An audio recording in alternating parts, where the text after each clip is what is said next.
Apa yang saya nak berkongsi ialah kejayaan pegawai AKPS di lapangan terbang antarabangsa Pulau Pinang menyekat satu sindiket penyelundupan dadah yang bagi saya terlalu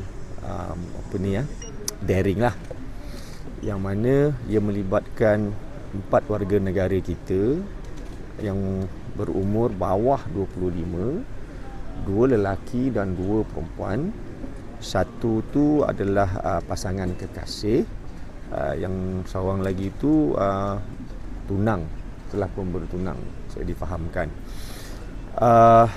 Apa yang berlaku ialah mereka semua bergerak daripada Johor ke Pulau Pinang menaiki bas dan telah menetap di beberapa hotel sekitar Georgetown sebelum berlepas.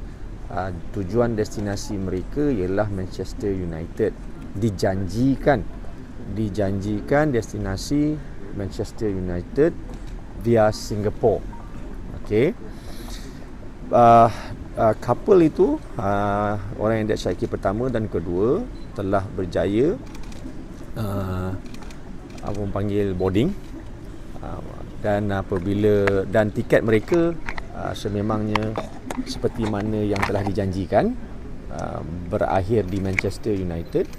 Namun ada 2 lagi, iaitu pasangan itu, tunang itu, tiket mereka hanya sampai ke Singapura. Justru itu mereka tidak mahu meneruskan perjalanan dan memohon beg yang telah dimasukkan itu dikeluarkan semula. So pihak penerbangan telah memanggil pihak AKPS dan pegawai AKPS telah hadir dan mula membuat siasatan awal dan kemudian mengiringi kedua-dua mereka ini untuk pergi mengambil bagasi mereka semula.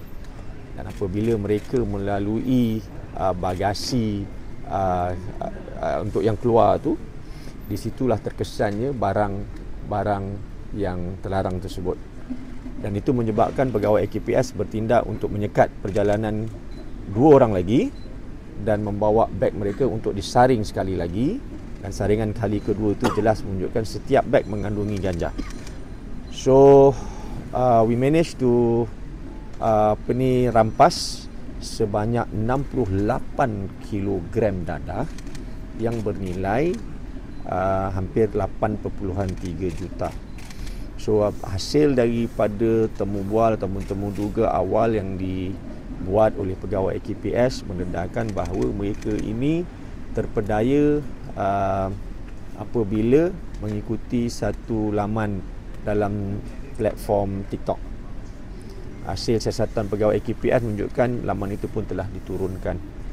So saya mengambil kesempatan ini untuk menegaskanlah kepada semua yang pengguna laman-laman media sosial ni, nothing come easy lah. Tak ada orang panggil sesuatu yang lumayan itu datang dengan sebegitu mudah. Ya. So 4 orang anak muda ini telah ditahan di bawah Dadah Merbaya 39B. They are all young, masih muda. Ya. So seorang itu bekerja dengan syarikat oil and gas, seorang grab driver, seorang bekerja sendiri dan seorang lagi 2 bekerja sendiri. So itu yang saya ingin kongsikan dengan tuan-tuan dan puan-puan. Saya minta maaf saya tak boleh nak ke Pulau Pinang untuk bersama-sama dengan menunjukkan barang kes dan sebagainya. Dan barang kes telah pun diserahkan kepada pihak kastam untuk siasatan lanjut. Untuk makluman semua, kita secara operasinya, segala urusan rampasan ataupun sekatan dadah yang dibuat oleh AKPS akan diserahkan kepada pihak kastam, kerana pihak kastam juga menyiasat kes-kes berkaitan dengan jenayah dadah. Ya. So the case is now on bersama dengan pihak kastam negeri. Dadah tu disorok macam mana? Bukan tak disorok. Yang menjadi saya, kita dah nasihat, benda ini bukan baru. Jangan membawa beg bukan hak awak ataupun milik awak ke mana-mana ketika berada di lapangan terbang. Mereka diarahkan untuk mengambil beg di lapangan terbang tersebut dan untuk membawa bersama-sama mereka ke destinasi tersebut. So dekat situ sebenarnya dah red flag, kan?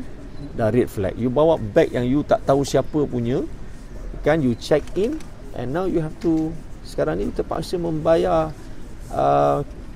kesalahan tersebut lah. Walaupun you hanya is a split second orang panggil keputusan salah, dan you are 20 lebih tahun, what's going to happen to you? Terus yang 4 orang ni, dia sebelum ni ada pernah melakukan kes lain atau apa? Tidak. Apa dia ada? Tidak ada rekod. Malah mereka ini pertama kali mereka memiliki pasport. Mereka berapa ya, Tok? Yang pertama, perempuan yang pertama tu umur 20, lelaki seorang 23, dua orang 23 dan seorang perempuan berumur 24. Semua bawah 25 tahun. Ya. Datuk, mereka kini ditahan dekat mana? Di Pening. Sedikit tu adakah sekarang dalam sedang dikesan ke? Okey, KPS ni belum cukup setahun lagi ya. Kita masih kekurangan orang, tenaga dan kepakaran. So kita berharap agensi trust, dalam konteks ini agensi trust adalah custom untuk membuat tindakan siasatan susulan. That is luar daripada bidang kuasa saya sudah. Ya, kita hanya menjaga pintu masuk. Namun demikian, sememangnya dalam carta organisasi itu kita akan mempunyai pegawai penyiasat kita sendiri, tapi buat masa ini kami masih lagi terlalu baru untuk mengambil apa-apa kes secara detail.